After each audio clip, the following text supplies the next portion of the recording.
Man, these past few days have been some of the hardest I ever had. Almost died. This morning, I'm so tired to the point that I actually feel like I'm about to die. Every champion has a story. Every comeback has a hero. And every legend has a moment that defines them. There was a time when you couldn't walk into a gym without hearing one name: Ronnie Coleman. A guy who made the impossible seem easy, turned his body into a work of art, and showed the world what it really means to be the greatest. He wasn't just a champion, he was a beast, a force, a man so dominant, so unstoppable that the whole world had no choice but to watch and wonder. Man, let me tell you, these past few weeks have been some of the toughest of my life. The boy was hit with sepsis, and it nearly killed me. Had it not been for my 13-year-old daughter, it probably would have. The guy won 8 Mr. Olympia titles, and there's a reason for that. Flex Wheeler. And I'm not sure we're going to witness something like that again. Greatness comes at a heavy price, one not measured in trophies, but in the relentless strain on the body. After enduring countless surgeries, the man who once stood as the strongest has fought battles that extend far beyond the stage. In order for me to obtain the physique that I had to train real hard and real heavy. And the guy's not gonna do what I did, you know. Since then, you've had a bunch of surgeries. And 13 so far.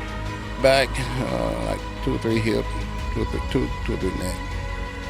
My legs are still numb, so I can't go heavy.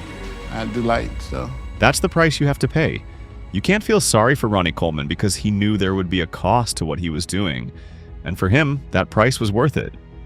So if this is the price you have to pay, I think if you asked Ronnie, he'd say he'd do it all over again. More than 13 surgeries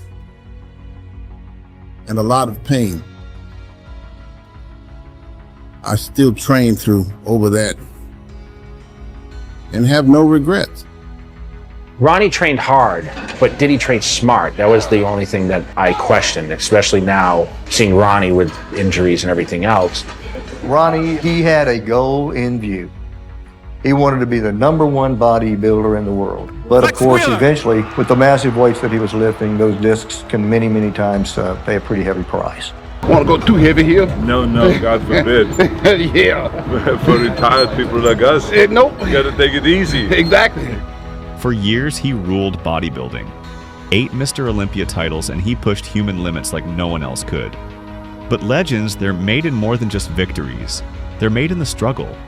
After all those years of pushing his body to the edge, the man who looked indestructible had to face a tough truth. Even the strongest have their limits. It's tough to see. Ronnie ended up in a wheelchair.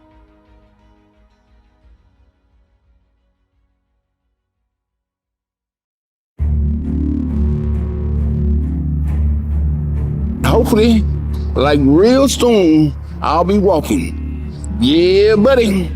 And to let you guys know, I'm not gonna give up on this until I am walking again. Ronnie was determined to walk again, but out of nowhere, he fell seriously ill. He was struck by sepsis, a dangerous blood infection, and had to be hospitalized. The situation quickly became critical. And y'all know me.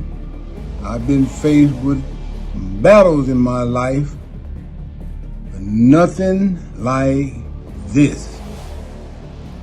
I'm still here because the grace of God still wants me to be here. How much pain do you feel every day on a scale of 1 to 10? 9, 10. Yeah, it's pretty heavy. When I say pain, it's a lot of pain. It's like 24/7. It never stops. It's almost unbearable. Stone was unbearable. The guy, his smile, he'd smile even in his grave. That's just the kind of guy he is. I really love his smile and his attitude. He's one of my idols. I feel bad for people who didn't get to witness what Ronnie was in his prime. Videos and pictures don't do no justice. Seeing Ronnie like this, walking like this, it's heartbreaking. We used to see him as a god in the gym, and now to see him like this, man, it's just sad. I won't lie, I cried the first time, and especially when the hips went, and I mean, he had to use a walker and all that. That was tough for me. It's very sad, you know. It hits hard for me because, remember, I stood next to him and battled him, and I admired the way he trained. And sometimes I wish I could do that. And now I look at it and say, wow, you know, what did it?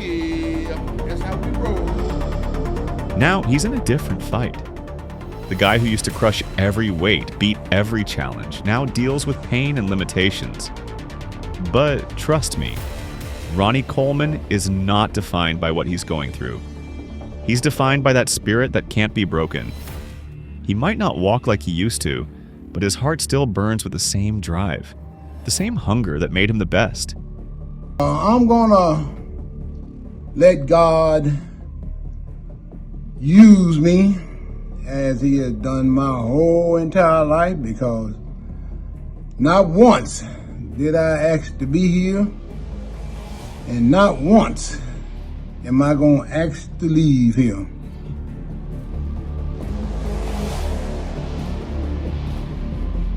Even from a wheelchair, his spirit towers over anyone he ever faced. This isn't just about muscles or titles. This is about resilience. It's about fighting when it feels like it's all over. It's about facing the struggle and still inspiring the world no matter what. The man who once carried the weight of the world now carries something even more powerful: his legacy. I don't know the answer, because Ronnie's not going to cry about anything. That's the thing about Ronnie Coleman. He's not going to make excuses for himself. Well, this is why it happened. He'd rather just say, you know, when people say, hey, you know, you're laid up, you had this many surgeries, what do you think? He goes, well, I'm really disappointed I only squatted 800 twice. That's just Ronnie. Everything negative is a positive to him. Not just a legacy of wins, but one of strength in every way. Mental, physical, emotional. God brought me here, and God is gonna have me to leave here when it's time for me to go. Ronnie Coleman, the king of bodybuilding, might be facing his toughest battle yet. But this story, it's far from over. His spirit, unshaken. His legend, still alive. Yeah, buddy. Lightweight, baby. A shining example for anyone who dares to dream, to fight, and to keep going, no matter what. The reason why I do all that, put my body through all that, is because I love it. Y'all know, like I know, that it still ain't nothing but a peanut.